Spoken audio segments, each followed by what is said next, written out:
Et bien donc nous voilà dans le studio Jocus. Donc merci à Echo de nous prêter son local. Et aujourd'hui donc je suis avec Valou Painting. Donc Bonsoir. ton vrai prénom c'est Valentin. Valentin. Ravi de te voir pour intégrer l'équipe du BAT sur les tutos peinture. Rapidement vous allez avoir des vidéos de Valou Painting sur la chaîne, et peut-être que tu diffuseras sur ta chaîne aussi. Sûrement, ouais. Certainement. Je ferai une petite version pour ma chaîne. Donc on est là pour te présenter, pour parler de toi. Tu es tombé quand dans le jeu? Dans le jeu, de manière générale, je crois que je devais avoir 12-13 ans. J'ai commencé... le jeu de manière générale, hein, le wargame de manière générale, j'ai commencé... un peu le parcours de tout le monde, les études arrivent, on met en stand-by, après on se pose un peu, on y revient, et là, le jeu Game of Thrones, je suis dedans depuis à peu près 1 an. Ah oui, c'est récent. Ouais, c'est très récent. Il y a un ami qui s'est fait offrir ça pour Noël. Il m'a dit, vas-y, on se fait une partie, on met les plateaux ensemble. Tu vois, c'est facile. Alors, il joue la garde de nuit, donc au début, il m'a présenté le truc très facile, et après, il m'a roulé dessus. donc voilà, j'apprends le jeu encore et encore. Et au niveau peinture, tu t'es mis quand? Alors, au niveau peinture, quand j'ai commencé, quand j'avais à peu près l'âge de 12 ans, quoi, ah oui, donc c'est vraiment... il y a plus de 20 ans, hein. Bon, à l'époque, je m'embarrassais pas avec de la sous-couche, hein. Toutes les peintures techniques qu'on a aujourd'hui n'existaient pas, donc c'était voilà, sur du Warhammer, hein. J'ai commencé avec du Warhammer 40 000 avec des orques.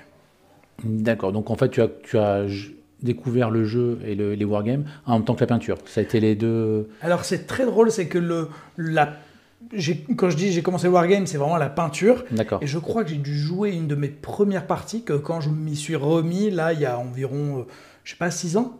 Environ. Ça veut dire que pendant très très longtemps, je peignais parce que j'aimais bien le côté collection, j'aimais bien le côté artistique de peindre. C'est pour ça qu'aujourd'hui, je suis beaucoup plus peintre que joueur parce que j'ai plus d'expérience là-dedans.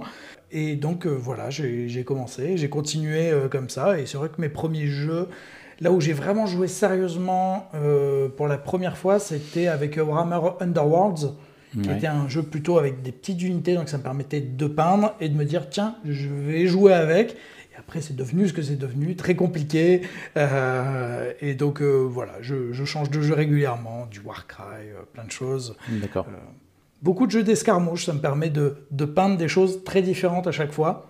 Et c'est pour ça que j'aime beaucoup l'armée des Targaryens, parce que l'armée des Targaryens, je trouve qu'il y a une grande diversité dans ce qu'on va peindre. On va peindre des mecs en armure, des mecs à cheval, des créatures, on va avoir une grosse diversité, et c'est ça qui me plaît.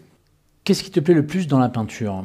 Alors, vraiment, j'ai essayé plein de hobbies, de choses pour me détendre, et je trouve que la peinture, c'est vraiment le seul truc où quand je me mets dedans, j'oublie tout le reste. Ça veut dire, autant je peux bricoler, je vais avoir toujours des trucs ruminés, des problèmes, la journée, le travail et tout. La peinture, c'est vraiment, tac, stop, je me mets en mode off.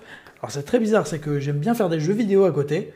Des fois, je vais avoir du mal, je vais être tenté par la console qui est à côté de peindre et tout, mais une fois que je suis lancé, si ma femme me dit pas, bon, il est minuit, on va se coucher, je suis, ah, quoi? Avec mes pinceaux et de la peinture plein les mains. Voilà. Ah ouais, ça te permet vraiment c'est vraiment une soupape, quoi. Ça me vide complètement l'esprit. Des fois, ça me fait bien pester aussi, hein.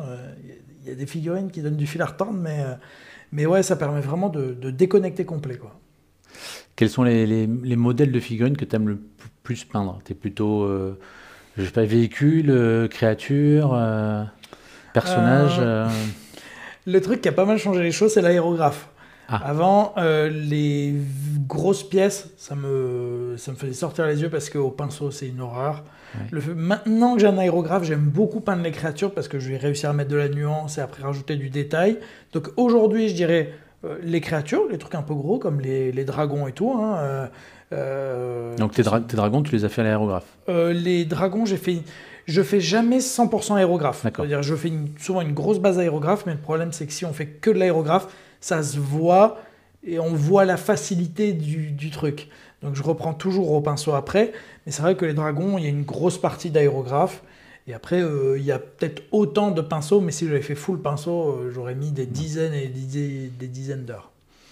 Donc du coup, ton style de figurine, enfin ce que tu préfères peindre, c'est... Plutôt, ouais, les grosses unités, là où il y a un petit peu de détail à aller chercher et tout. D'accord. Ouais.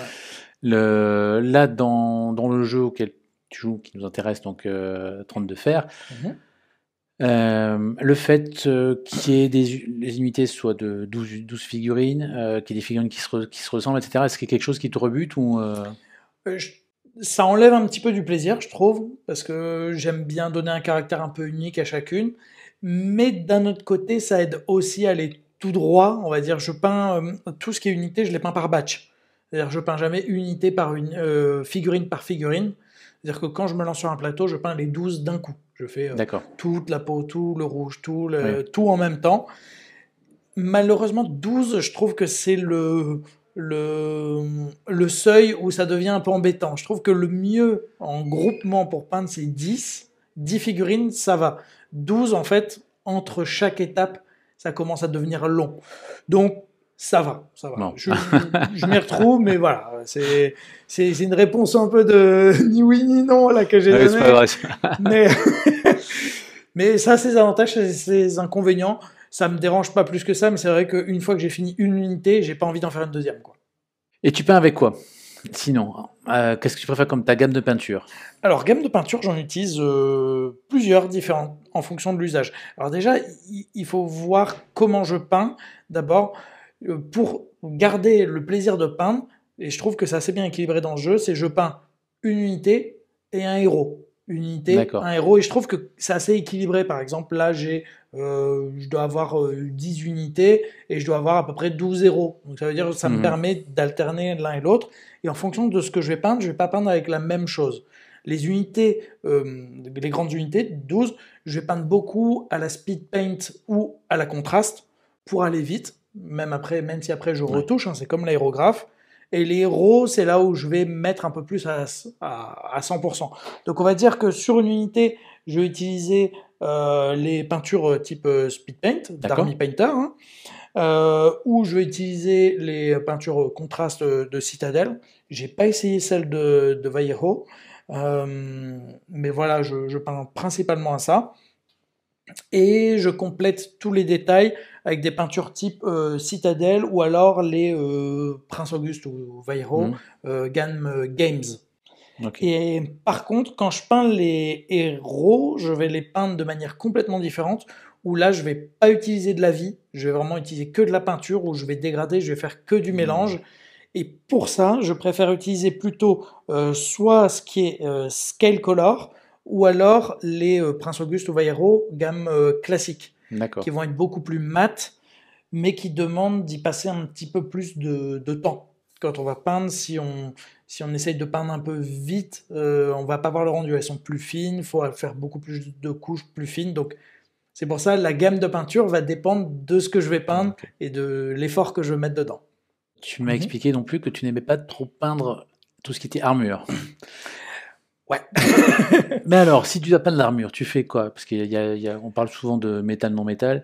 Je vais pas peindre en métal non métallique parce que D'accord. ça nécessite un effort trop vaste, surtout quand on a des figurines qui se ressemblent beaucoup. Je trouve que ces figurines-là ne méritent pas ce Mm. traitement-là. C'est quelque chose, je pourrais le faire sur des héros. Le problème du métal non métallique, ça veut dire que si on a une seule figurine qui est en métal non métallique et tout le reste en peinture métallique, ça dénote un peu. Donc je vais peindre quand même la peinture métallique. Mais c'est pour ça que j'aime pas le peindre, Ouais. parce que les peintures métalliques, je trouve ça un peu capricieux. Je trouve ça un peu capricieux parce que on peut pas bien gérer les dégradés. On Mm. peut. Le problème, c'est dans la vidéo qu'on a préparée ensemble là, sur le tuto, on va voir en fait le problème, c'est que si on va avoir une forme avec un rebord, si la peinture métallique va venir toucher le rebord, ça va créer un reflet forcément dans un creux. Et visuellement, on va voir qu'il y a un problème. C'est pas normal il y ait un point de lumière à cet Mm. endroit-là. Donc c'est pour ça que j'aime pas peindre le métal avec des peintures métalliques parce que j'ai l'impression de ne pas maîtriser Ce ce que que je tu peins. fais. Ouais. Mais par contre, l'avantage c'est que quand on débute, ça fait tout de suite un effet un peu waouh. Ouais, ouais. On a le côté métallique, ça peut aller. Ouais, Mais ouais. si on cherche à pousser le petit cran dessus, c'est un petit peu difficile et c'est un peu moins de maîtrise, je trouve, de ce qu'on fait. Ça fait longtemps que tu fais de la peinture. Mhm. Que penses-tu de la qualité des figurines de la gamme de Simone Trône de Fer? Je trouve que c'est assez hétéroclite. Il fallait placer le mot. Il avait un gage en fait. Voilà, il fallait le caler. Non, je trouve que je vais en mettre un autre, c'est assez disparate.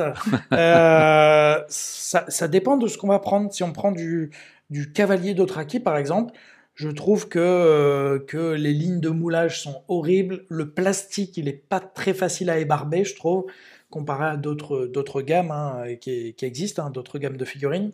Par contre, il y a un gros effort si on prend les dernières boîtes de héros. Je trouve que la sculpture est plus fine et on arrive mieux à lire les détails. Donc, c'est très variable. Et il y a un truc assez bizarre, c'est que j'ai l'impression que des fois, sur certaines figurines, le plastique utilisé par exemple pour le corps et celui utilisé par exemple pour l'arme est pas le même. On va avoir un plastique un peu plus rigide pour l'arme. D'accord. Et on va avoir. Pas attention. Ouais. Et je trouve que justement la finesse est pas la même. Donc, si on prend les vieilles unités, et je pense que c'est pour ça qu'ils ont refait des Stark ou ils ont refait des Lannister, on sent qu'il y a une amélioration. Après, je suis pas étonné de ce moulage et de cette qualité-là parce que j'ai fait aussi beaucoup de Zombicide avant, qui est aussi un jeu Simone.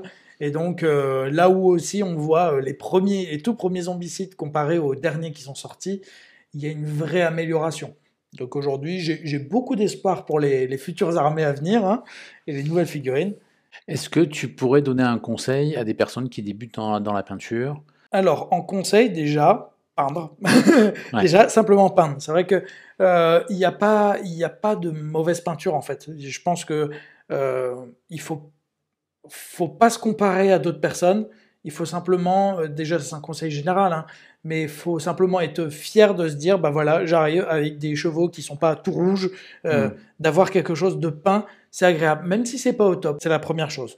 En conseil vraiment que j'ai sur les investissements, il y a un investissement que j'ai fait, alors pas forcément pour les purs débutants, mais les débutants qui cherchent à faire un tout petit peu plus. L'aérographe, c'est vraiment un investissement que j'ai fait au bout de 15 ans de peinture et je me suis dit, c'est pas pour moi, je peins pas des Space Marines, je peins pas des trucs comme ça. Et en fait, ça sert pour tout, rien que pour la sous-couche, ça permet de vraiment faire monter d'un cran la qualité. Pour les purs débutants, bah là, franchement, moi, on va dire, je ne suis pas sponsorisé, mais vraiment, les speed paint de chez Army Painter, moi, m'ont vraiment bluffé. La nouvelle formule m'a vraiment bluffé parce que, toujours sur la vidéo qu'on a, il n'y a quasiment rien retravaillé derrière. Alors, bien sûr, il faut un peu de précision quand même, pas déborder sur ce qui est à côté, mais je trouve que c'est un luxe qu'on peut avoir aujourd'hui d'avoir des peintures qui peuvent tout de suite faire un effet assez beau. Ça donne un effet quand même agréable. C'est pas le plus haut niveau de peinture qu'on puisse avoir, mais ce type de peinture-là, même si elles sont un poil plus chères que ce qui est proposé, quoique, c'est vraiment un bon moyen de démarrer aujourd'hui. C'est un luxe qu'on ne pouvait pas avoir il y a plusieurs années. Ouais. Donc là, tu as peint toute une armée Targaryen. Donc on a un ensemble de vidéos qui va arriver sur tuto peinture et showcase, etc. Où as-tu pris le plus de plaisir dans cette armée que tu as peinte de très haut niveau? Merci.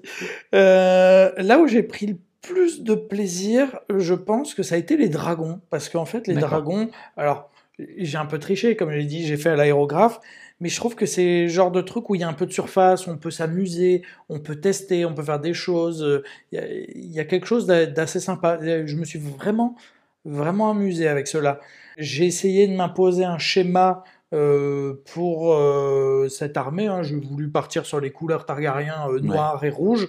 Des fois, ça m'a donné un petit peu des migraines de me dire comment je vais faire en sorte que mes Stormcrow ils aient ce côté un peu viking, un peu mercenaire, mais garder quand même une petite touche de couleur, où la mettre, etc. Donc des fois je me suis un petit peu pris la tête, mais ouais, peut-être les dragons, c'est vraiment les unités où je me suis le plus amusé. Après, c'est vrai que c'est un conseil que j'ai pas donné juste avant, mais il faut pas avoir peur de peindre ses figurines. En vrai, je pense que, et ça c'est pas que dans ce jeu-là, il y a beaucoup de gens qui disent ah ouais, mais j'ai acheté cette boîte-là, elle vaut 40 €, je veux pas me lancer parce que je veux pas la foirer, je veux la garder pour plus tard quand je serai capable d'en faire quelque chose de bien. Le temps, alors d'expérience, la marge de progression est lente. C'est lent, donc d'ici que vous ayez vraiment progressé au point de voir une différence en votre qualité de peinture, je pense que vous aurez peut-être les moyens d'avoir économisé, d'en acheter une nouvelle. Donc lancez-vous et voilà. Ok, très bien. Moi, dans ton armée, le travail que je trouve intéressant que tu as fait, c'est sur la peau. La peau, tu as, par exemple, surtout qu'il y a des personnages avec des couleurs de peau vraiment différentes, et tu as vraiment cherché à chaque fois à avoir la bonne teinte. C'est vrai que la peau, j'ai pu m'amuser. Alors c'est bien, c'est qu'ils sont quasiment que en slip, hein. Donc ça permet de s'amuser. Non, il y a beaucoup de peau. C'est aussi, ça m'arrange hein, de pas avoir beaucoup d'armure. C'est aussi, ça laisse un peu plus de place. J'ai expérimenté. Aussi, je me suis rendu compte, une erreur que je faisais avant d'avoir attaqué ce projet-là, c'est de me dire, je vais peindre avec des peintures qui s'appellent peau. Par exemple, des peintures qui sont réputées pour être des couleurs de peau, des couleurs chères. Par exemple, si on va prendre Miri Masdur, là, que j'ai peint avec du marron liège, avec du Steel Legion drab, avec des couleurs où je vais rajouter un peu de beige dedans. Et en fait, la peau, c'est un peu difficile aussi parce que c'est très subtil. Les marrons, tout ce qui est marron et tout ce qui est gris, et le noir, ces couleurs un peu ternes, le problème c'est que on peut vite se retrouver avec un truc trop rouge, trop violet, trop de perdre cet équilibre de couleurs, et c'est des couleurs qui sont très subtiles. Ouais, en tout cas, tu as très bien réussi, une très belle armée. Merci. Donc, merci pour ce temps passé pour l'interview. Je vous invite à regarder les prochaines vidéos qui vont être mises en ligne très très très très rapidement. Merci Valou. Et bien merci à toi. Et puis on se retrouve peut-être pour de prochaines vidéos. Avec plaisir. À la prochaine. À très bientôt. Bye bye. Merci. Au revoir.